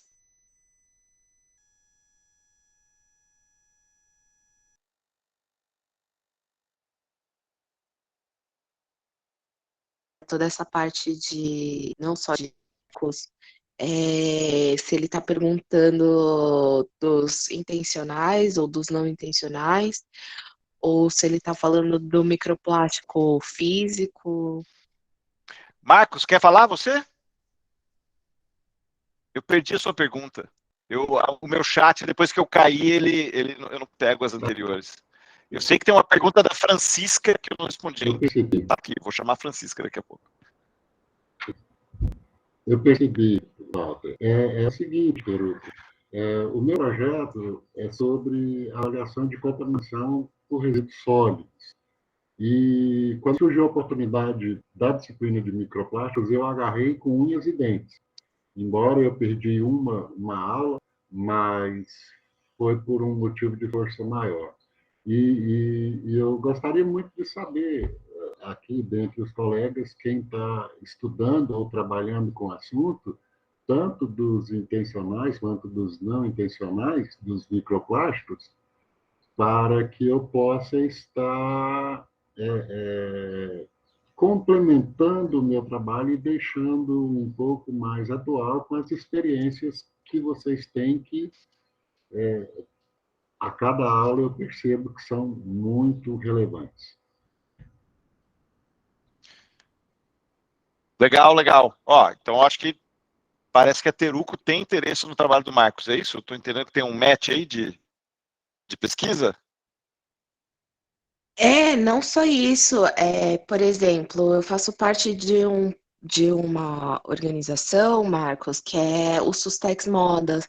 Nele a gente faz toda a contagem de resíduo têxtil em aterros sanitários e tudo mais. A gente tem o residômetro, que você pode acompanhar no site.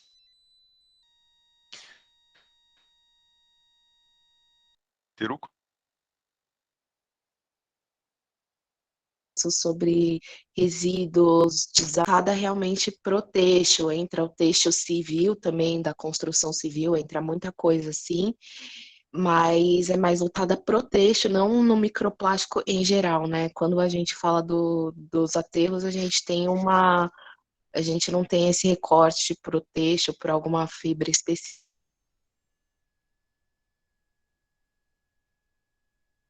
Teruco está cortando bastante aqui para mim, acho que para o resto, né, também. Teruco, ó, deixa eu te falar que o Felipe está pedindo o seu contato. O Felipe, ele trabalha com a professora Silvana, lá da USP, e eles têm um projeto muito legal, eu acho que ele está querendo o seu contato, tá? Se puder responder ele lá no chat, vale a pena entrar em contato com o Felipe. Tá bom? Cortou. Eu vi o sim e depois cortou de novo. Mas obrigado por ter... Eu tô copiando o número. E aí eu já passo o meu aqui também. Muito obrigada, pessoal. Legal, Teruco, obrigado. A Renata quer falar, depois a Júlia, e aí eu vou passar para... Não, pode falar. A Renata, cadê a Renata? Tô aqui, professor. Pode falar. Bom dia, né? Eu sou veterinária, não trabalho com a parte de microplástico, na verdade eu estou assistindo porque o meu orientador vai colaborar com você, o José Roberto, né? Então aí eu vou colaborar nesse projeto, então por isso que eu estou assistindo a disciplina, mas para o pessoal que estava falando de leite, né, de alimento, uma coisa que vocês não falaram em nenhum momento foi da embalagem.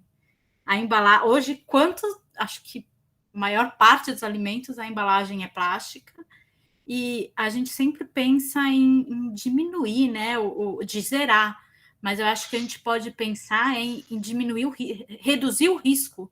Então, em vez de pensar em não ter plástico nenhum, é ter a menor quantidade possível para a gente, pelo menos, começar diminuindo o risco, e não começar com zerando de vez, porque zerando de vez é muito mais difícil. Então, eu acho que, de repente, a gente tem que começar a trabalhar com diminuir o risco, diminuir a quantidade, diminuir a contaminação, para daí sim chegar numa meta de, daqui a sei lá eu quantos anos, realmente ter zero. Legal. Acho que talvez a nossa meta deva ser essa. Isso é motivo de muita discussão, Renata. Muito bem colocado. Manda um abraço para o José. Essa questão de embalagem e essa questão do zero é motivo do debate. E isso vai para o tratado. Provavelmente o zero ele não é viável. E banir o plástico em geral da embalagem é um problema, porque a embalagem ela é parte da segurança alimentar. E aí mas isso é uma questão para ser colocada, porque o que a gente tem hoje é o excesso de embalagem, o excesso de plástico em situações que poderia ter outros materiais. Mas certamente isso é assunto de debate. Você está envolvida com isso, Renata? Com esse tema? Na verdade, não. Eu sou veterinária, mas eu sempre trabalhei na parte de piscicultura, né? Então aí a gente acaba vendo um pouco de tudo. Então, a gente vê essa parte de segurança alimentar, que a maior parte do que a gente vê de peixe na veterinária é a parte de segurança alimentar. Então, mas eu trabalho bastante com sanidade, né? Sanidade na aquicultura. Então. Legal. Muito obrigado pelo comentário. Imagina. E a Júlia agora, e depois eu vou para a Frederica, se ela estiver aqui ainda. Francisca Benítez. Mas agora a Júlia. Oi, professor, bom dia, tudo bem? Tudo bem, Júlia? Tudo jóia. Professor, só para lembrar, já tinha até entrado em contato com você antes, eu sou orientada do professor Welber, né? Acho que ele já conversou um pouquinho com você. Não tem muito a ver com o que o pessoal está discutindo aqui, acho que eu vou sair um pouquinho dessa linha, mas eu fiquei um pouinho na dúvida sobre aquele software do OpenSpec, né? Ok. Eu vi seu vídeo lá, tentei fazer junto, mas eu fiquei um pouquinho na dúvida. Aqueles dados que você forneceu para a gente, daquele documento do Excel, são os espectros, né? O que eu forneci, o Book 1, Isso. Era um espectro, sim. Ah, tá. E esse espectro você consegue obter por espectrometria de massa, alguma coisa assim? Ele é um espectro obtido por espectroscopia de infravermelho. Ah, tá. Então, esse procedimento é feito antes, aí depois passa por esse software. Exato. Quando você tem o acesso ao espectro de infravermelho, você pega o plástico, coloca no caminho do feixe e você vai obter um resultado parecido com aquele que eu mandei para vocês. E esse resultado, ele serve para você dizer que tipo de polímero tem ali. Então, ele diz se é polipropileno, se é polietileno de alta, se é polietileno de baixa. Eles são bem parecidinhos, tem só um detalhezinho para a gente olhar.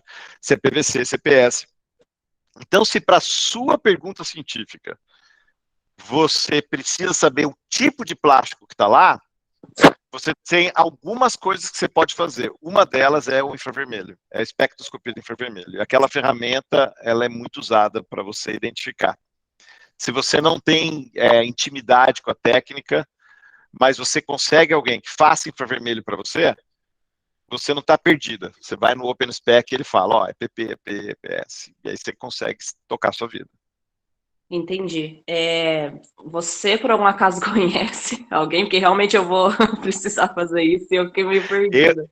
Eu não tenho, mas eu colaboro com uma pessoa que tem, então é uma colaboração. Você pode pedir uma colaboração, ou você pode usar um infravermelho que tem em laboratórios multiusuário. Tem um infravermelho no laboratório multiusuário da Unesp de Sorocaba. Ah, tá. Então, você pode pedir, entrar em contato com eles. É o pessoal do LabTech, que é o Laboratório de Plasmas Tecnológicos. É um pessoal muito legal e muito bom de fazer pesquisa. E aí você pode entrar em contato com eles ou falar com a Maristela Ferreira, que é a dona do infravermelho aqui, ou com o Fábio Amage, que também tem um infravermelho. Aí o pessoal que tem infravermelho tem que entrar em contato com eles e ver como é que está a disponibilidade do equipamento. Mas tem mais opções, eu acho. Eu posso procurar para vocês. Ah, perfeito. Eu agradeço, professor. Obrigada, viu? De nada, Júlia. Imagina, obrigado pelo comentário. Agora eu vou para a Francisca, que eu lembro que tinha uma pergunta dela. Eu até postei no chat agora. Eu lembro que era uma pergunta de cor, mas eu perdi a pergunta. Se a Francisca está aqui ainda, deixa eu ver se ela está aqui. Ah, Hola, tá aqui. Walter.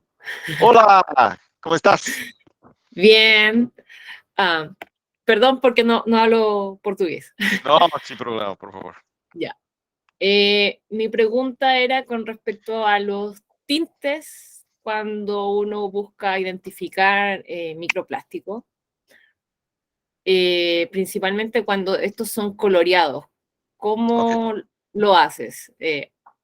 No puedes usar un tinte porque te va a enmascarar el resultado y la pirólisis puede ser muy específica. ¿Hay alguna otra técnica de identificación? Sí, bueno, el espectroscopía de infrarrojo puede hacerlo, el pigmento no va a interferir mucho en la identidad del polímero, porque no está así tan concentrado. Entonces, puedes usar, pero si tiene una partícula muy pequeña, Entonces, tiene que ir al microinfrarrojo, microRAMA. Entonces, es más difícil. Pero sí, espectroscopía puede ayudarte, pero no con la tinta. Tú quieres saber la identidad del plástico, ¿sí? Sí. Ah, bueno. Ese quieres también saber la identidad del pigmento. Puedes usar, si es inorgánico, puedes usar espectroscopía, déjame ver si consigo hablar en español. Espectroscopía de fluorescencia de rayos X. ¿Es así? X-ray Sí. fluorescence, ya. Yeah. Sí. Entonces, puedes usar eso, pero el color no. Vas a tener algunas bandas a más, tiene un color, un pigmento orgánico, pero sin problema. Para identificar el No plástico, es todo bien. un interferente, en realidad. ¿Ah? No sería un interferente No. en la identificación. No, Ah, no, todo bien. muy obrigado. Ah, de nada, de nada. Que bom, que bom. Mais alguma pergunta? Que está estourando o tempo da aula. Eu vou fazer uma pergunta para vocês. Eu estou vendo, as participações, elas têm sido muito valiosas. Eu estou gostando muito das participações dos envolvidos na disciplina. Eu queria fazer um evento de networking aqui na disciplina, para a gente falar sobre diferentes temas, para vocês poderem... Às vezes, por exemplo, a Teruco falou que estava quieta até agora. E aí ela pode querer conversar mais com o pessoal que trabalha com fibra têxtil. Então, a gente tem vários aqui que trabalham. Tem pessoal que trabalha com bivalve. Eu estou pensando se a gente não faz uma meia hora da semana que vem. Semana que vem nós temos a professora Andréa Neves da URGS, hein? Vai ser muito importante todo mundo. A professora Andréa Neves também é muito experiente em coleta de águas. E depois, dia 1, vai ter o pessoal de reciclagem, tá bom? O Eric está aqui hoje? O Eric tem que vir. O Eric não pode não vir. Eric está aqui? Deixa eu ver se o Eric está aqui. Não está aqui agora. Teruco? Professor, vai Oi. ter alguém que você vai chamar sobre regulamentação, pesquisas governamentais, alguém assim que fale de políticas públicas? Não, se vocês quiserem indicar alguém, me manda um e-mail, eu faço contato. A gente tem uns slots vazios aí, de visitas ilustres. Tá bom. Tá bom? Então, dia 1 vai ter de reciclagem, semana que vem Andréa Neves, e aí depois eu mando os outros. E daqui a pouco o Alexander Turra vem falar com a gente. Ele vai poder falar de regulação um pouquinho, eu acho. Mas eu acho que eu vou criar umas salinhas para a semana que vem a gente se encontrar tematicamente. E eu vou ficar passeando nas salinhas. O Wonder seria para isso, mas a última vez que eu tentei o Wonder não funcionou, então vai ser aqui no Google Meet eu consigo fazer. Vocês topam que a última meia hora da aula seja de networking? Sim. Sim? Legal. Eu sugiro que vocês me mandem... O relator. Oi? Ok. Eu sigo o relator. Ótimo, então tá bom. Eu vou me considerar o relator. Eu estou relatando que no chat eu estou vendo uma sequência que eu nunca vi de sims. Um monte de sim aqui. E aí, então, o relator aqui, ele vai com as salas na semana que vem. Porém, eu quero que vocês me mandem um e-mail ou se coloquem... Ah, a Francisca falou de uma coisa aqui que a gente tem que... Eu vou falar, Francisca, vou falar agora. Sugiram os temas das salas. Eu imagino que fibras têxteis já vai ser um tema. Quem vai mandar na sala é a Maria. E imagino que bivalve. Bom, me sugiram, tá ok? Podem usar o Google Doc para sugerir temas ou podem me mandar o e-mail, tá bom? E aí a gente faz as salas separadas para o pessoal conversar. sei lá, a gente vê o que a gente vai fazer. Se alguém quiser participar de mais uma sala, a gente vai comentar.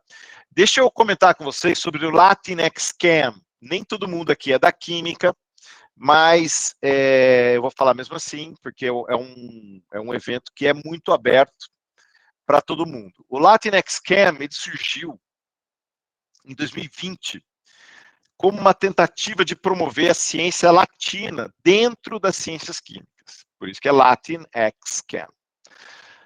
Mas ele é no Twitter. É uma conferência que a gente tem no Twitter. A Francisca está ativamente participando, né, Francisca? E ela pôs aqui o link no chat.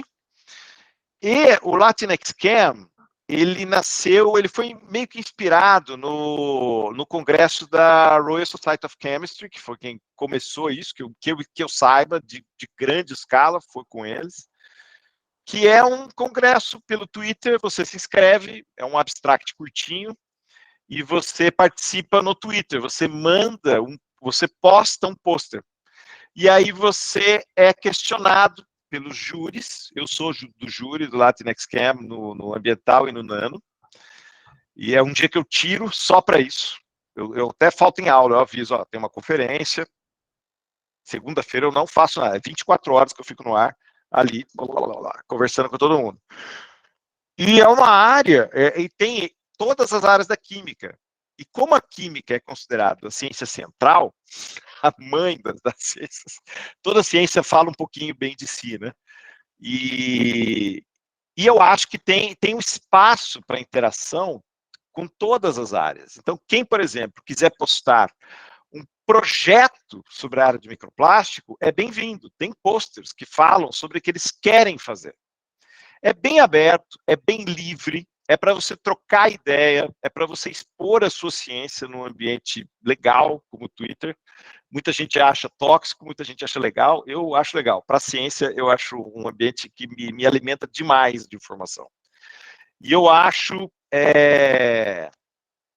que vocês deveriam participar. Então, quem tiver interesse, quem tiver dúvida, pode escrever para mim, pode escrever para a Francisca. Francisca acabou de postar aqui o Latinx Cam.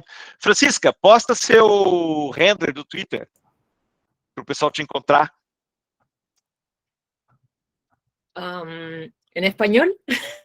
Não, o seu login, porque aí o pessoal entra em contato em inglês com você. Você está participando da organização, não está?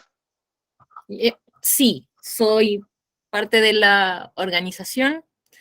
Estoy a cargo de la página web, que es la que les estamos enviando a través del chat.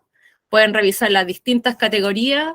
Walter, de hecho, es jurado en... ¿Dónde está Walter?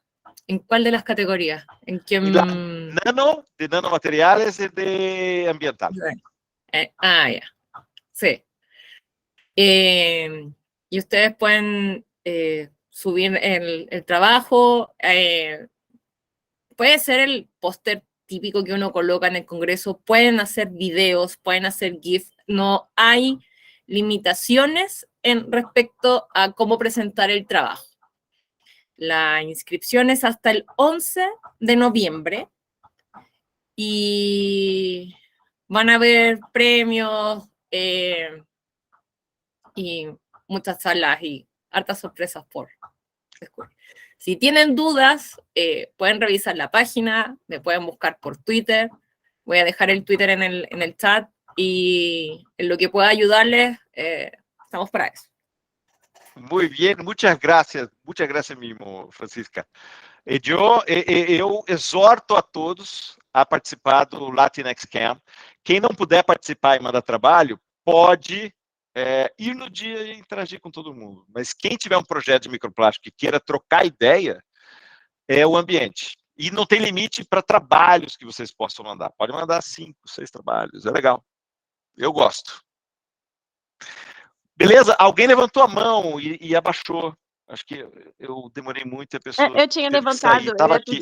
Sônia! Eu ia pedir para mandar o link no e-mail, mas eu vi que alguém passou para o grupo do WhatsApp, então aí não tinha mais necessidade, porque eu não conseguia pegar por aqui legal. agora.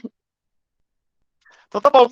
Senhores, senhoras, senhoritas, senhoritos, Até semana que vem. É isso? Eu imagino, tá?